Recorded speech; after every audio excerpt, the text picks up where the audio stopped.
आता बरेचसे body builder काय करतात, कॉम्पिटिशन जवळ आली की तेवढंच 2-4 महिने डाएट करायचं, 5 महिने डाएट करायचं, बाकी सोडून द्यायचं. पण मी माझा डाएट 12ही महिने करतो. आता डाएट म्हणजे काय, ह्याच्यामध्ये प्रामुख्याने काय असतं, प्रोटीन आणि कार्बोहायड्रेट्स याचे जे मील आहेत, दिवसभरात तुम्ही किती मील खाता, तर आमचे बॉडी बिल्डर 4 ते 5 मील खात असतात. कॉमन मॅन सकाळी नाश्ता करतो, दुपारी जेवण करतो, परत रात्री जेवतो. Common man.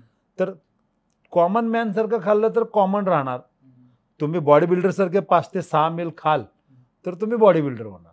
त्यामुळे माझं कसं आहे, मी कायम म्हणजे जसं बॉडी बिल्डिंगमध्ये आलो, म्हणजे सुरुवातीच्या काळात तर काय माहितीच नव्हतं, नॉलेजच नव्हतं, कारण कोल्हापूरसारख्या छोट्या ठिकाणी मी होतो आणि तिथं बॉडी बिल्डिंगचं काहीच नव्हतं. म्हणजे लांब लांबपर्यंत लोकांना काय बॉडी बिल्डिंगची घेणं देणं, म्हणजे बॉडी बिल्डिंग होती पण ते थोडंसं त्यांच्या पद्धतीनं, दूध प्यायचं, तूप खायचं, कडधान्य खायची. परंतु मला असं राहून राहून वाटत होतं हे कुठेतरी चुकतंय माझं.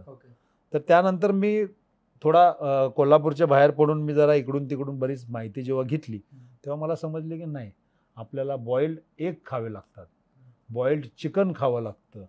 आणि मग ते मी जेव्हा सुरुवात केली त्यावेळेला मग मला समजले की अरे बॉडी शार्प व्हायला लागली, बॉडी चांगली दिसायला लागली. म्हणजे स्वतःवरती ते एक्सपेरिमेंट ही केलं त्या डाईटने काय होतं की बाबा मी कॅल्क्युलेशन करत राहायचं की बाबा मी 50 ग्रॅम जर एखादी गोष्ट खातो त्यातनं काय काय मिळते, मला प्रोटीन किती मिळाले, कार्बोहायड्रेट्स किती मिळाले, फॅट किती मिळाले. आणि मला कॉम्पिटिशनला जर उतरायचं होतं त्यावेळी फॅटचं मला खाऊन चालणार नाही आहे, जास्ती कॅलरीचं खाऊन चालणार नाही आहे. मग मी ते सारखं चेक करत राहायचो. तर त्यासाठी पुस्तकं वगैरे त्यावेळेला काय इंटरनेट नव्हतं, गुगल नव्हतं, काही नव्हतं, पुस्तकं वाचत असायचो. तर ते सगळं करत करत मला जेव्हा माहिती मिळाली 2000-2001च्या आसपास चांगल्या पद्धतीचं नॉलेज मी मुंबईत आल्यानंतर मला मिळालं. आणि त्यानंतर मग डाईट माझा नेहमीचा, म्हणजे आता बरेचसे बॉडी बिल्डर बाबा एक कॉम्पिटिशन झालं की डाएट बीट सगळं सोडून देतात, पण मी नाही. मी जरी खाल्लं ना तरी मी 1 दिवस 2 दिवस 3रा दिवस मी खाऊ नाही शकत जे नॉर्मल जेवण. मला बॉइल्ड फिश किंवा रोस्ट फिश, चिकन,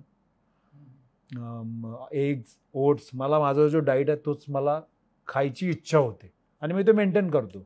मग मी ते कुठेही असो. माझं आता मी एक अधिकारी आहे, मला माझं ऑफिस सांभाळायचं असतं, माझी बाहेरचे सोशल माझी गोष्टी पण करायच्या असतात, बाहेरचे आणखीन काही प्रोग्राम असतील ते सगळं बघायचं असतं. तर सकाळी निघतानाच सगळं मी माझ्या दिवसभरचा डाएट घेऊन निघत असतो, गाडीमध्ये असतो माझा डाएट. जसं माझं टायमिंग झाली की त्यावेळेला तो मला टिफिन मिळत असतो आणि मी त्यावेळेला तो डाएट करत असतो.